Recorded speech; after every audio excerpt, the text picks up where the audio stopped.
ये सोनी का केस है जिसमें कि बैटरी से चल रहा है, अडाप्टर से भी चल रहा है, बट अडाप्टर डिटेक्ट नहीं कर रहा है। और यहाँ पे कुछ मतलब अडाप्टर डिटेक्ट नहीं कर रहा है इन द सेंस, जब आप सिस्टम में चेक करेंगे, जब जहाँ पे चार्जर एसी का सिंबल मिलता है वो नहीं मिल रहा है। बाकी अडाप्टर पे चलता है ये केस। तो एक बार देखते हैं कि इसमें क्या है रफड़ा। तो यहाँ पे मुझे जैसे दिखा कि ये चार्जिंग एसी पे काम किया हुआ है।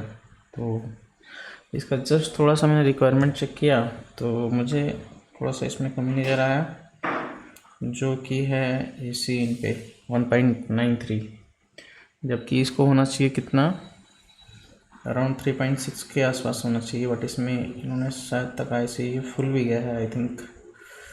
तो एक पहले तो ये मिस अलाइनमेंट है, इसको मैं ठीक कर लेता हूँ, उसके बाद मैं उसका रिक्वायरमेंट पे काम करूँगा। रिक्वायरमेंट जो है, अगर हम पीसी स्क्रीन पे आए तो यहाँ पे दिखेगा कि मुझे 2 रेजिस्टेंस है यहाँ पे और R1 R2 पे 3.6 के आसपास मिलना चाहिए था, बट ये मिल नहीं रहा है। और यहाँ पे अगर देखा जाए तो 2 नंबर पे चाहिए था सप्लाई 3.6 के अराउंड, जो कि डिवाइडर ने बताया है। तो ये चीज़ है, 22 पे सप्लाई चाहिए तो ठीक ही था, बट चल रहा है केस, चालू हो रहा है और नहीं चल रहा है, यानी कि अडाप्टर दिखा नहीं रहा है। तो इसीलिए यहाँ पे क्या करना है काम करना है। तो आते हैं यहाँ पे कि क्या है। पहले तो मैं इसका ये कर लेता हूँ, मिस अलाइनमेंट जो है उसको ठीक करूँगा, वरना दिक्कत होगा।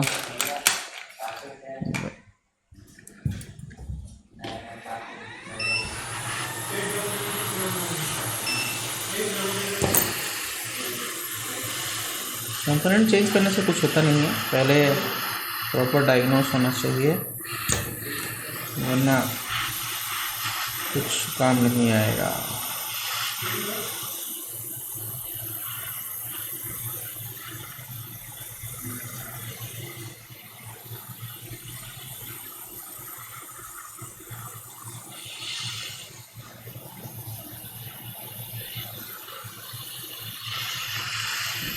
और ख़ास करके इस तरह का आईसी जो है, जो कि बग से बिलोंग करता है, तो उससे मिस अलाइन करके लगाने का मतलब ये है कि उड़ता तीर ले लेना। आप कहाँ ले लेना मुझे नहीं मालूम, वो आप लोग समझ लो। वो उड़ता तीर नहीं लेना है हमें।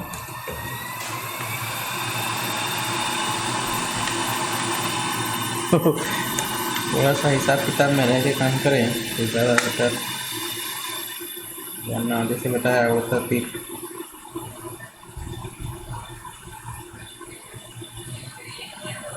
ये हो गया वेबसाइट। अभी ऐसी ख़राब है नहीं है मुझे नहीं मालूम, बट यहाँ पे जो दिक्कत निकला है तो उसके लिए मैं काम कर रहा हूँ यहाँ पे फिलहाल।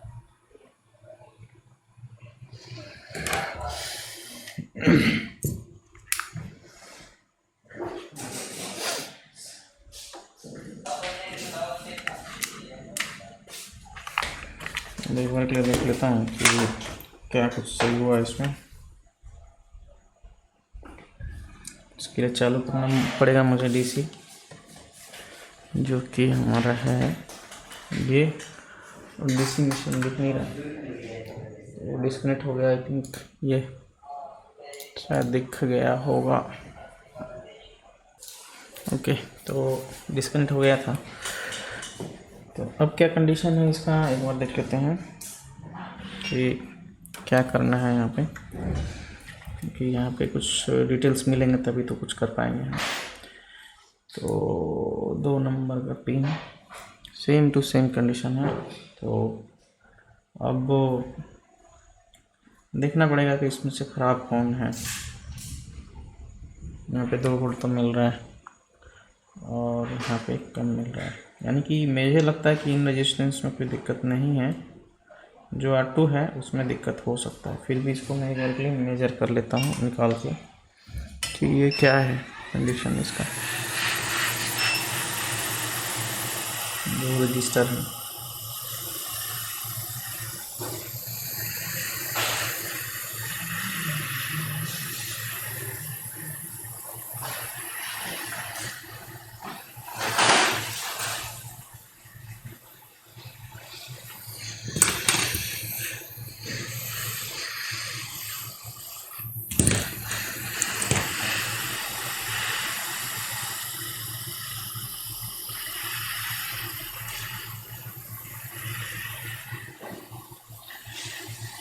तो ये हो गया। ये डाउट लग रहा है, ये रेजिस्टेंस एक बार मेजर करता हूँ इसे मैं। तो 500 नहीं लेना है हमें, लेना है 500 किलो ओम का एक रेंज सेलेक्ट करता हूँ ताकि उसके अंदर आ जाएगा। 1.51 ठीक है। 162 ये भी ठीक दिख रहा है, तो दोनों ही ठीक ही दिख रहा है। बट ये लोड पढ़ने के बाद क्या हो रहा हो वो देखना पड़ेगा अपने को। तो चलो R2 ढूंढता हूँ मैं अभी। R2 शायद नीचे में है, और इसके लिए फिर पीसी स्क्रीन पे चलना पड़ेगा मुझे। तो यहाँ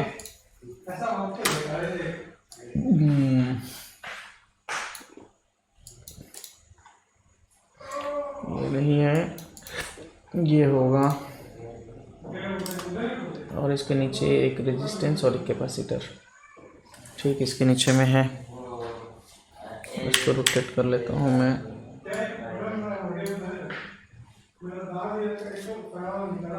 तो यहाँ यानी कि ये है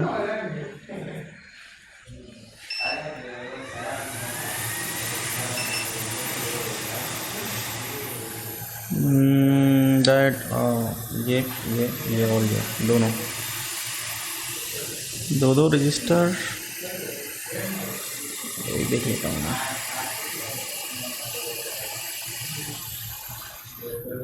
ऐसी भी ख़राब हो सकता है, कोई बड़ा बात नहीं है। बट पहले जो चीज़ 31 किलो ओम्स, तो 31 किलो ओम्स अगर ये है तो ये 36 होना था जो कि 31 है।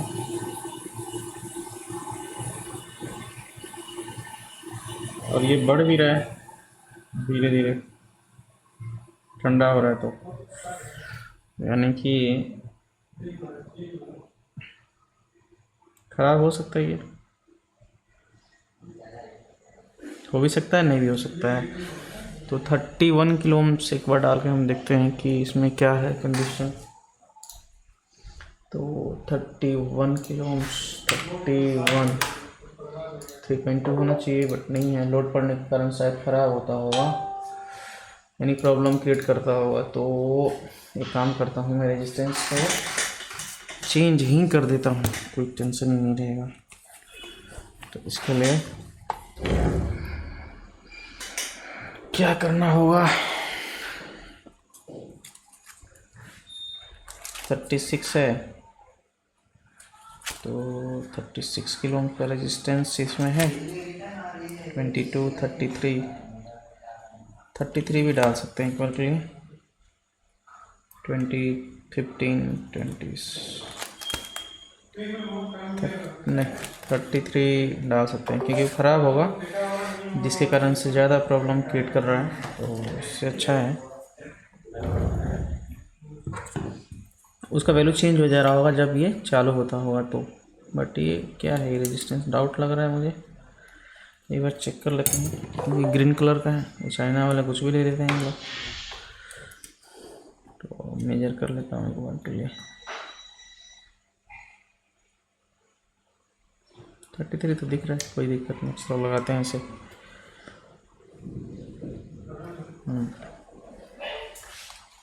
ये हो गया। अब इसको हटा लेता हूँ सोल्डरिंग स्टेशन से।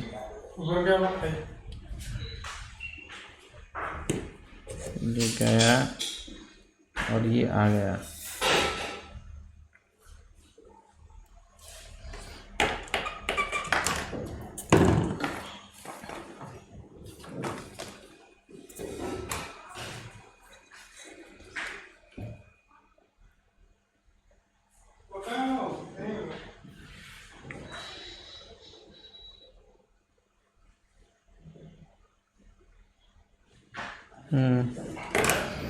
इतना में तो कंट्रोल लेंगे हम चेक करने के लिए। बाकी अब देखते हैं कि अब ये इसे सॉल्व होता है कि उस साइड के भी रजिस्टर चेंज करने पड़ेंगे।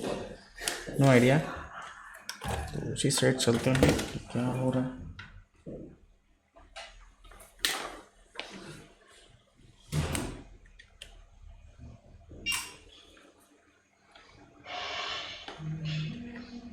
फाइव तो है करंट लोड, बाकी अब इसमें क्या है। अरे ये तो मैं चेंज इसको लगाया ही नहीं हूँ, तो पहले इसको भी लगा लूँ।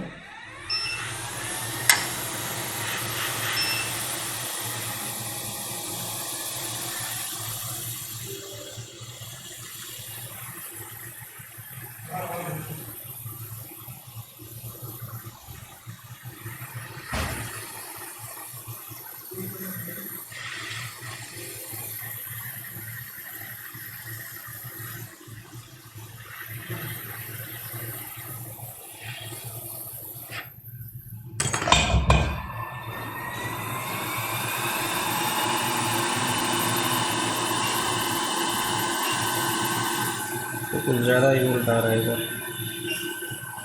नीचे का रेजिस्टेंस लगा नहीं क्या?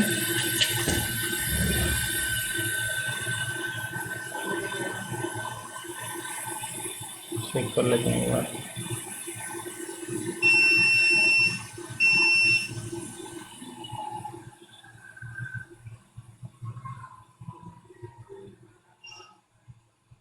नहीं लग पाया ये, तो लगा लेता हूँ इसे।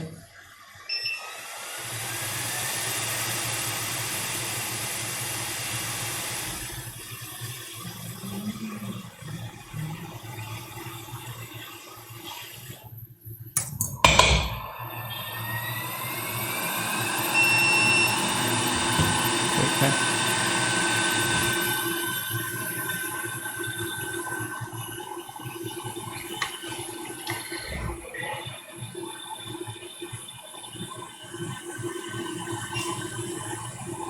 ये आ गया 3.3। तो निचला वाला रेजिस्टेंस खराब था, मेरे को डाउट क्यों हुआ, क्योंकि वो अपना रंग रूप चेंज कर रहा था। अगर गर्म है तो एनटीसी थोड़ी है या पीटीसी थोड़ी है कि वो अपना वैल्यू चेंज कर देगा।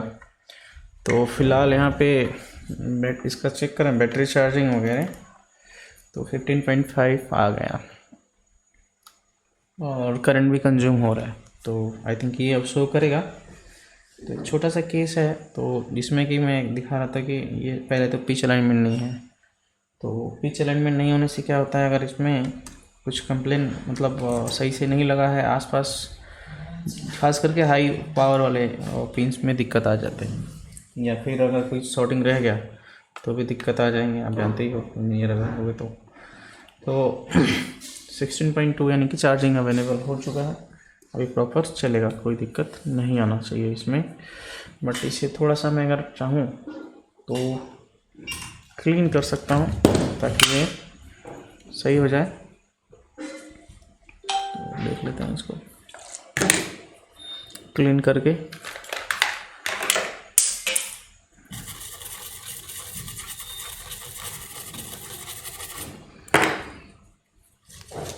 ऐसे भी लग रहा है कि इसको बार बार खोला गया है, निकाला गया है ऐसी को।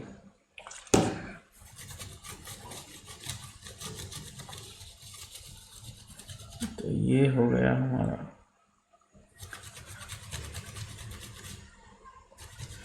बट मुझे इस रजिस्टर का भी कंडीशन कुछ सही नहीं दिख रहा है, तो इसे भी मुझे चेंज कर ही देना चाहिए, नहीं तो ये रिटर्न आ सकता है। तो इसका 1 पॉइंट आई थिंक समथिंग कुछ वैल्यू था, 1.5 यानी कि 2 किलो ओम्स में लगा सकता हूँ मैं। तो एक बार के लिए फिर 2 किलो ओम्स का रजिस्टर चाहिए मुझे, ताकि इसमें लग जाए, रिटर्न नहीं आना चाहिए।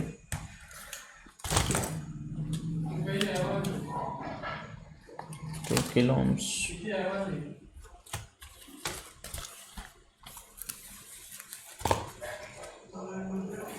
ये क्या उल्टा पुल्टा मैं कर रहा हूँ। चलो यहाँ से 32 किलो ओम्स ये रहा।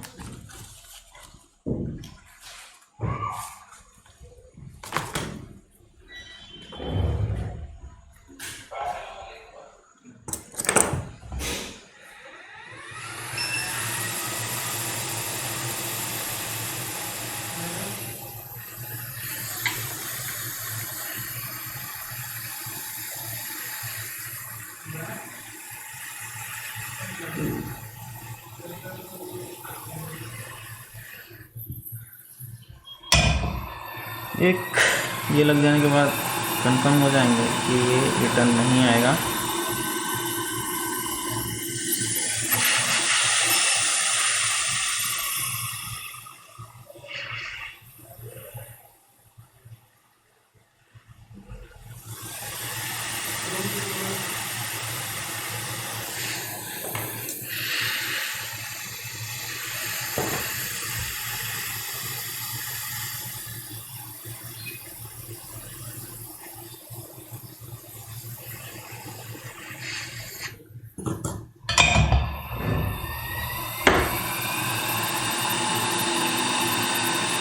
तो ये है एक छोटा सा केस मेरे तरफ से, और उम्मीद है इसमें प्रॉब्लम नहीं आना चाहिए। बिगनर्स को वही ध्यान देना है कि पार्ट रिप्लेसमेंट से पहले या आपको पहले रिक्वायरमेंट चेक कर ले। अगर नहीं मालूम है तो थोड़ा स्टडी कर लो या फिर कहीं इंस्टीट्यूट में ट्रेनिंग ले लो जो ढंग का ट्रेनिंग देता हो, तो इस तरह का मतलब प्रॉब्लम नहीं होगा। क्योंकि अभी इसमें क्या है, रिक्वायरमेंट्स कंफर्म नहीं था फिर भी ऐसे रिप्लेस करके चेक किया गया है। तो ऐसा नहीं होना चाहिए कि बिना कंफर्मेशन का ऐसे चेंज कर लो, प्रोसेसर चेंज कर लो या कुछ भी चेंज कर दो। चलो ये तो समझ में आता है कि छोटा कंपोनेंट है चेंज हो रहा है, लेकिन बड़ा कंपोनेंट का कैसा करोगे? CPU, ऑनबोर्ड CPU, PCH ये सब कैसे करेंगे? तो ऐसे ही होता है मैक्सिमम केसेस में कि जब हीट लग जाता है या फिर कोई ऐसा कंडीशन बन जाता है जो समझ में नहीं आ रहा है, तो उसमें हीट लगा दो या फिर और कुछ कर लो। तो ऐसा नहीं होना चाहिए। तो छोटा सा केस इसमें से सीखने वाला ये है कि आपको रिक्वायरमेंट चेक करना है पहले, तभी कंपोनेंट पे काम करना है, वरना टाइम वेस्ट हो जाएगा आपका भी और उसमें कुछ प्रॉब्लम नया बन भी सकता है। तो मिलते हैं किसी दूसरे केस में, तब तक के लिए सभी को नमस्ते।